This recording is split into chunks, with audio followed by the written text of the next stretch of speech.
Hello and welcome my dear students. This is Vishal, your mathematics teacher.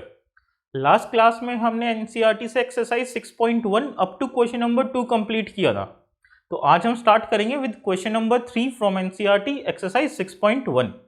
तो पढ़िए, third question क्या है। The squares of which of the following would be odd numbers. आपको बताना है जो ये सभी पार्ट्स हैं इनमें से किसके स्क्वायर्स ऑड नंबर होंगे। चलिए समझते हैं एक बार इसे। आई होप स्क्वायर्स हमने लर्न किए होंगे। 1 to 25 आपको होमवर्क दिया था मैंने कि 1 to 25 नंबर्स के स्क्वायर्स लर्न करने हैं आपको। देखिए 1 ऑड नंबर है, उसका स्क्वायर 1 ही होता है और वो भी ऑड नंबर है। 3 एक ऑड नंबर है, उसका स्क्वायर 9, 9 भी एक ऑड नंबर है। 5 ऑड है, उसका स्क्वायर 25, वो भी कैसा नंबर है, ऑड नंबर है। 7 ऑड है, उसका स्क्वायर 49, वो भी ऑड नंबर है। 9 ऑड है, उसका स्क्वायर 81, वो भी ऑड नंबर है। तो हमने सीखा ऑड नंबर के स्क्वायर्स हमेशा ऑड नंबर होंगे। कोई भी ऑड नंबर अगर आप लोगे और उसका स्क्वायर करोगे तो जो आंसर आएगा वो भी कैसा नंबर होगा, ऑड होगा। अब इवन नंबर का केस देखते हैं। 2 एक इवन नंबर है, उसका स्क्वायर 4, वो भी इवन है। 4 एक इवन नंबर है, उसका स्क्वायर 16, वो भी इवन नंबर है। 6 इवन है, उसका स्क्वायर 36, वो भी इवन नंबर है। तो आपने देखा इवन नंबर का स्क्वायर्स कैसे आ रहे हैं, इवन नंबर आ रहे हैं, और ऑड नंबर के स्क्वायर्स कैसे आ रहे हैं, ऑड नंबर आ रहे हैं। अब वापस अपने क्वेश्चन पर आते हैं। आपको बताना है इनमें से किसका स्क्वायर ऑड नंबर होगा। फर्स्ट पार्ट है 431। तो बताइए 431 का स्क्वायर ऑड होगा या इवन होगा। हमने सीखा ऑड नंबर का स्क्वायर ऑड होगा। 431 ऑड नंबर है तो इसका स्क्वायर भी क्या होगा, ऑड होगा। तो square is odd. 2826 even number है, इसका स्क्वायर ऑड नहीं होगा। आपको बताना है इनमें से किसके स्क्वायर ऑड होंगे, तो लिखोगे स्क्वायर इज नॉट ऑड।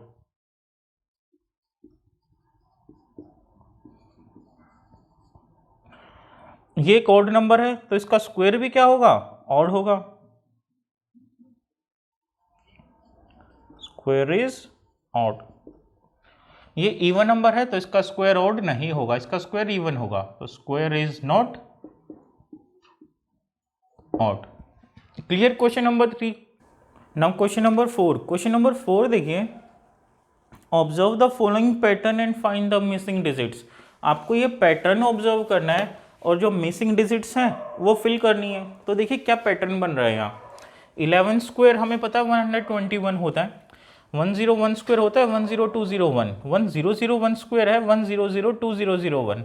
जब आप पैटर्न ऑब्जर्व करेंगे तो देखेंगे 2 जीरोज हैं तो 2 से पहले भी 2 जीरो और 2 के बाद भी 2 जीरो।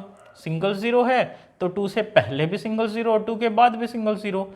जीरो नहीं है तो 2 से पहले भी जीरो नहीं है और 2 के बाद भी जीरो नहीं है। फिर से देखिए, जीरो नहीं है तो 2 के पहले भी जीरो नहीं है, 2 के बाद भी जीरो नहीं है। सिंगल जीरो है तो 2 से पहले भी सिंगल जीरो, 2 के बाद भी सिंगल जीरो। 2 जीरोज हैं, 2 जीरोज हैं तो 2 से पहले भी 2 जीरो और 2 के बाद भी 2 जीरो। 1 2 3 4 4 जीरो हैं तो 2 से पहले भी 4 जीरो और 2 के बाद भी 4 जीरो। 1 2 3 4 5 6 जीरोज हैं तो इसका स्क्वायर बताना है पैटर्न ऑब्जर्व करके। 6 जीरोज हैं तो क्या करोगे, 2 से पहले भी 6 जीरो और 2 के बाद भी 6 जीरो। क्लियर, इजी है। Next question number 5। Observe the following pattern and supply the missing numbers. इस क्वेश्चन में भी आपको पैटर्न ऑब्जर्व करना है और जो ब्लैंक्स है मिसिंग नंबर है वो फिल करना है। देखिए कैसे। 11 स्क्वायर 121, 101 स्क्वायर 10201, 10101 स्क्वायर 102030201। देखिए क्या पैटर्न बन रहा है। आपको 1 काउंट करने हैं, 1 कितने हैं, 2 1 है तो 1 से स्टार्ट कीजिए, उसके बाद काउंटिंग इंक्रीजिंग ऑर्डर में लिखिए। 1 के बाद क्या आता है 2, जितने 1 हैं वहाँ तक काउंटिंग जाएगी और फिर वापस 2 के बाद 1। जैसे यहाँ देखिए और अच्छे से समझ में आएगा अब आपको। कितने 1 हैं, 2 1 है तो काउंटिंग जाएगी 2 तक। सिंगल जीरो है तो सिंगल जीरो आएगी बीच में, जीरो नहीं थी तो जीरो नहीं है। 2 1 है तो 1 सिंगल जीरो, उसके बाद 2, फिर काउंटिंग रिवर्स ऑर्डर में जाएगी। 2 के बाद 0 फिर 1। कितने 1 है, 3 1 है। अगर 3 1 है तो देखिए क्या होगा, यहाँ से आपको क्वेश्चन पूरा क्लियर हो जाएगा। 3 1 है तो आप लिखोगे 10203, क्योंकि 3 1 है 3 तक जाएगी। अब रिवर्स ऑर्डर में 30201 1 तक आपको रिवर्स ऑर्डर में वापस लिखनी है। फिर से देखिए, अगर नहीं समझ में आया तो 0 नहीं है तो 0 नहीं लिखोगे। कितने 1 है? 2 1 है, काउंटिंग जाएगी 2 तक, 1 से स्टार्ट, 1 2 फिर वापस 1। अब 0 भी इंक्लूड है, अगर 0 भी इंक्लूड है तो 1 तो 2 ही है तो काउंटिंग 2 तक ही जाएगी 1, लेकिन 0 है इंक्लूड तो 0 2 0 1। कितने 1 है? 3 1 है तो 1 3 तक काउंटिंग जाएगी, 1 से स्टार्ट करोगे, 1 0 2 0 3 तक गई। अब रिवर्स ऑर्डर में डिसेंडिंग 0 2 0 1 1 पर रुक जाना है आपको। जैसे यहाँ देखिए 1 2 3 4 1 है तो 1 0 2 0 3 0 4 तक काउंटिंग जाएगी। अब रिवर्स ऑर्डर में 0 3 0 2 0 1। क्लियर? अब आपको राइट साइड गिवन है नेक्स्ट फिलअप में और लेफ्ट साइड फिल करनी है। काउंटिंग देखिए कहाँ तक गई है, मैक्सिमम 5 तक गई है तो कितने 1 आएंगे? 5 आएंगे, और बीच में 0 भी है तो 0 भी आएंगे, 1 2 3 4 और ये 5। क्लियर? सो 1 0 1 0 1 0 1 0 1 5 तक है मैक्सिमम, तो टोटल 5 1 आएंगे, 1 2 3 4 5। Clear? Now question number 6। Question number 6 देखिए, using the given pattern find the missing numbers. आपको ये पैटर्न ऑब्जर्व करना है और मिसिंग नंबर्स लिखने हैं। जैसे ये सब मिसिंग नंबर्स हैं, ये फिल करने हैं आपको। बहुत इजी क्वेश्चन है। देखिए पैटर्न जब आप देखेंगे तो 1 2 जा 2, 2 + 1 3, 2 3 जा 6, 6 + 1 7। मतलब पहले दो नंबर को मल्टीप्लाई करने से थर्ड नंबर आ रहा है और इसमें 1 ऐड करते हैं तो जो राइट साइड में इक्वल के बाद नंबर है ये आ रहा है। 2 3 जा 6, 6 + 1 7, 3 4 जा 12, 12 + 1 13, तो 4 5 जा क्या होगा? 20 होगा, और 20 + 1 21। अब 5 को किससे मल्टीप्लाई करें कि 30 आ जाए? 5 6 जा 30 होता है, तो यहाँ क्या लिखोगे? 6, और 30 + 1 31, 6 7 जा 42, और 42 + 1 43। क्लियर है? बहुत ही easy. Next question, question number 7, without adding find the sum.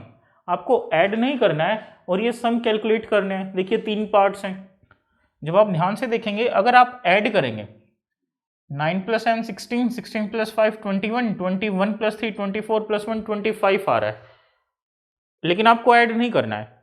आपको ये पता आंसर 25 आएगा, पर आपको ऐड नहीं करना है। एक प्रॉपर्टी होती है sum of consecutive odd numbers. Digits count कीजिए 1 2 3 4 5 डिजिट हैं तो इनका सम भी बनेगा 5 का स्क्वायर, और वो कितना है? 25। आप ऐड करके भी देख सकते हैं, वेरीफाई कर सकते हैं आंसर। तो क्या प्रॉपर्टी हमने सीखी? अगर मुझे इन दो नंबर्स का सम निकालना है 1 + 3, दोनों ऑड नंबर्स हैं, और आप कंसेक्यूटिव एक साथ ऑड नंबर्स लिखते हैं, इवन नंबर नहीं लिखने हैं, और 1 से स्टार्ट करते हैं और आपको उनका सम चाहिए, तो आप काउंट कीजिए कितने नंबर्स हैं। जैसे फर्स्ट 2 ऑड नंबर लिखे हमने 1 + 3, 2 ऑड नंबर लिखे हैं तो 2 स्क्वायर, 2 स्क्वायर क्या होता है? 4, इनका सम होगा 4, देख सकते हैं 3 + 1 4 होता है। और आप 3 ऑड नंबर लिखते हैं तो 3 का स्क्वायर 9, तो 9 सम आएगा, आप चेक कर सकते हैं। 5 + 3 8, 8 + 1 9। इसी तरह से यहाँ देखिए 1 to 19 ऑड नंबर लिखे हैं। अब कितने ऑड नंबर हैं वो देखिए 1 2 3 4 5 6 7 8 9 10, 10 ऑड नंबर्स हैं। 10 ऑड नंबर्स हैं तो इनका सम होगा 10 स्क्वायर, और 10 स्क्वायर क्या होता है? 100। क्लियर? 1 to 23, अब हमने देखा 1 to 19 तो 10 नंबर्स हैं, तो ये 11 12 टोटल कितने नंबर्स हैं? ये 12 नंबर्स हैं, तो इनका सम भी क्या होगा? 12, 12 स्क्वायर। इसलिए मैंने आपको स्क्वायर लर्न करने के लिए बोले थे, आप आंसर बहुत जल्दी कर पाएंगे। 12 स्क्वायर क्या होता है? 144। Clear? Next question, question number 8। Question number 8 देखिए, express 49 as the sum of 7 odd numbers. इसे आपको सम ऑफ 7 ऑड नंबर्स लिखना है, ये बस उसका रेसिप्रोकल है। जैसे 25 को हम लिख सकते हैं 5 स्क्वायर्स, तो ये सम ऑफ 5 ऑड नंबर लिख दिया हमने। इस तरह से अगर 49 किसका स्क्वायर होता है? 7 का स्क्वायर होता है, तो इसे सम ऑफ 7 ऑड नंबर्स लिख सकते हैं। कैसे? 1 + 3 + 5 + 7 + 9 + 11 1 2 3 4 5 6 और 1 7, सम ऑफ 7 ऑड नंबर्स। इसी तरह से 121 क्या होगा? सम ऑफ एक्सप्रेस 121 है सम ऑफ 11 ऑड नंबर्स, तो फर्स्ट 11 ऑड नंबर्स लिख दीजिए 1 3 5 7 9 11 13 15 17 plus 19 plus 21, 1 2 3 4 5 6 7 8 9 10 11. Clear? Easy, simple. Now question number 9. Question number 9 देखिए, how many numbers lie between the squares of the following numbers. आपको बताना है अगर आप 12 का स्क्वायर करेंगे और 13 का स्क्वायर करेंगे, जैसे 12 का स्क्वायर होता है 144 और 13 का स्क्वायर होता है 169, तो इन दोनों के बीच में कितने नंबर्स लाई करते हैं. क्लियर? ये क्वेश्चन है, आपको तीनों पार्ट्स में वही बताना है. इसे एक बार एक एग्जांपल से समझते हैं. अगर वो आपको कहे how many numbers lie between the square of 2 and 3. 2 का स्क्वायर क्या होता है? 4 होता है. 3 का स्क्वायर क्या होता है? 9 होता है. 4 और 9 के बीच में जल्दी से बताइए मुझे कितने नंबर्स आते हैं? 4 आते हैं, 5 6 7 और 8. कितने नंबर्स आते हैं? 4 आते हैं. दो नंबर्स के बीच में कितने नंबर्स आएंगे वो कैसे कैलकुलेट किया जाता है? आप उन दोनों नंबर्स को माइनस कर दो और फिर उसमें से 1 भी माइनस करो. जैसे 9 माइनस 5 9 माइनस 4 5 5 माइनस 1 4. तो इन दोनों नंबर के बीच में कितने नंबर आएंगे? 4 नंबर आएंगे. जैसे मैं आपको कहूँ मुझे ये बताओ 10 और 12 के बीच में कितने नंबर्स आते हैं, तो आप कहोगे सर 12 माइनस 10 माइनस 1. पहले उन दोनों को माइनस कर दो, फिर बाद में उसमें से 1 भी माइनस कर दो. जैसे 12 माइनस 10 2, 2 माइनस 1 1. एक ही नंबर आता है, कौन सा? 11. क्लियर? तो उन नंबर्स का स्क्वायर निकालो. अगर 2 और 3 ही क्वेश्चन होता तो कैसे करना था? 2 का स्क्वायर निकालते, 3 का स्क्वायर निकालते. अब बताना इन दोनों के बीच में कितने नंबर्स आते हैं, तो इन दोनों को माइनस करो और उसमें से 1 भी माइनस कर दो. जैसे एक एग्जाम्पल और लेते हैं. अगर क्वेश्चन होता 3 और 4, इनके स्क्वायर के बीच में कितने नंबर आते हैं? 3 का स्क्वायर क्या होता है? 9 होता है. और 4 का स्क्वायर 16. अब इनके बीच में कितने नंबर्स आते हैं? कैसे कैलकुलेट करोगे? इन दोनों को माइनस करोगे. 16 माइनस 9 कितना? 7. और उसमें से 1 माइनस करोगे तो 16 माइनस 9 7, 7 माइनस 1 6. तो कितने नंबर्स आएंगे? 6. काउंट भी कर सकते हो, 10 11 12 13 14 15. क्लियर? यही 6 नंबर्स आते हैं. अब देखिए इस क्वेश्चन का आंसर था 4. अब इस क्वेश्चन को करने का एक शॉर्टकट मेथड भी है. वो क्या है? अब अगर दोनों नंबर्स के बीच में 1 का ही गैप है, जैसे आपको क्वेश्चन में बताना है how many numbers lie between the square of 2 and 3. तो 2 और 3 में तो 1 का ही डिफरेंस है, तो जो फर्स्ट नंबर है उसको 2 से मल्टीप्लाई कर दें, वही आंसर होगा. जैसे 2 2 जा 4. जब 3 और 4 का कैलकुलेट किया था तो आंसर क्या आया था? 6. इसका शॉर्टकट क्या है? आप फर्स्ट नंबर को 2 से मल्टीप्लाई कर दें, 2 3 जा 6, वही आंसर होगा. ये एक शॉर्ट ट्रिक है. जैसे यही क्वेश्चन ही देख लेते हैं. जैसे 12 एंड 13, एक मेथड तो है इसका. क्या? आप 12 का स्क्वायर कैलकुलेट करो, वो कितना होता है? 144. 13 का स्क्वायर 169. अब क्वेश्चन है इन दोनों के बीच में कितने नंबर्स आते हैं, तो रिक्वायर्ड आंसर कितने नंबर्स आते हैं कैसे पता लगेगा? मैंने आपको कैसे सिखाया था. इन दोनों को माइनस करें और उसमें से 1 भी माइनस करें. तो इन दोनों को माइनस करोगे तो क्या होगा? 25 माइनस 1 24. यह इसकी शॉर्ट ट्रिक. शॉर्ट ट्रिक क्या है? इस नंबर को 2 से मल्टीप्लाई कर दे, 12 2 जा 24. डायरेक्ट आंसर आ गया. क्लियर? लेकिन ये शॉर्ट ट्रिक सिर्फ तब अप्लाई होगी जब इन दोनों नंबर कॉन्सिक्यूटिव नंबर्स होंगे. मतलब 12 के बाद ही 13 आता है, बीच में कोई गैप नहीं होना चाहिए. ऐसा नहीं होना चाहिए 12 एंड 14 पूछा है, तब शॉर्ट ट्रिक अप्लाई नहीं होगी. तब आपको ये लॉन्ग मेथड ही करना होगा. शॉर्ट ट्रिक कब अप्लाई होगी? जब दोनों नंबर्स कैसे होंगे? कंसेक्यूटिव होंगे. जैसे ये देखिए कंसेक्यूटिव नंबर से आप शॉर्ट ट्रिक अप्लाई कर सकते हैं. इस नंबर को 2 से मल्टीप्लाई करें, 25 2 सा 50 आंसर है. लेकिन अगर लॉन्ग मेथड से करना है, लॉन्ग मेथड सीखना बहुत इंपॉर्टेंट है. क्यों इंपॉर्टेंट है? क्योंकि ये मेथड हर तरह के क्वेश्चन पर अप्लाई होता है. बीच में 2 नंबर का गैप हो, 3 नंबर का गैप हो, 4 नंबर का गैप हो, कोई फर्क नहीं पड़ता. ये मेथड हमेशा अप्लाई होगा. सो शॉर्ट ट्रिक से इसका आंसर हमने सीखा 2 इंटू 25 50 होगा. अब देखिए लॉन्ग मेथड से करते हैं. 25 स्क्वायर कितना होता है? 625. 26 स्क्वायर कितना होता है? 676. क्लियर? तो आंसर क्या होगा?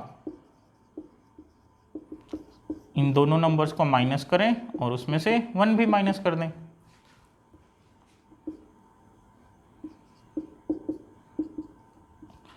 शॉर्टकट मेथड से भी आंसर क्या आया था 50। आप शॉर्टकट मेथड भी यूज़ कर सकते हैं इन क्वेश्चंस में, क्योंकि डिफरेंस नहीं है, कंसेक्यूटिव नंबर्स ही गिवन है। आपके सिलेबस में भी सिर्फ कंसेक्यूटिव नंबर्स हैं, लेकिन आपको मेथड आना चाहिए, लॉन्ग मेथड। जैसे 99 एंड 100, अगर आप शॉर्ट ट्रिक से करेंगे तो आंसर क्या होगा 2 × 99 198, डायरेक्ट आंसर। नहीं तो आप लॉन्ग मेथड भी अप्लाई कर सकते हैं, जिसे जो अच्छा लगे वो यूज़ कर सकता है।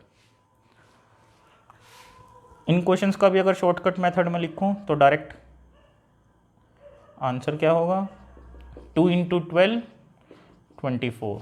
इसके लिए क्या होगा 2 × 25 50। क्लियर है? दोनों ही मेथड मैंने आपको सिखा दिए, जिसको जो मेथड अच्छा लगे वो अप्लाई कर सकता है। इसी के साथ हमारी एक्सरसाइज 6.1 कंप्लीट हो गई है। If you have any doubts you can mention under comment section. आज के लिए इतना ही रखते हैं, आगे हम कंटिन्यू करेंगे नेक्स्ट लेक्चर में। आई होप सबके कंसेप्ट बहुत अच्छे से क्लियर हो रहे होंगे।